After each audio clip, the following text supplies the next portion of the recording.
Hey, I thought of this trick. It's pretty simple. Anti-Casper manual flip. You start as a manual. Go under, hit that anti-Casper, like this. Anti-Casper. Then you flip all the way back into a manual. Now this is a full look of what it looks like. Like that.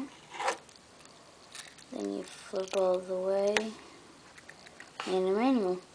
I can't do, like I said on the last video of the manual under over flip, where you go like that.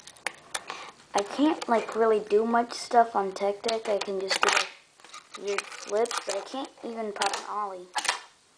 Well, I need help, so if you mind posting me videos on how to like write a Tech Deck and do tricks and stuff.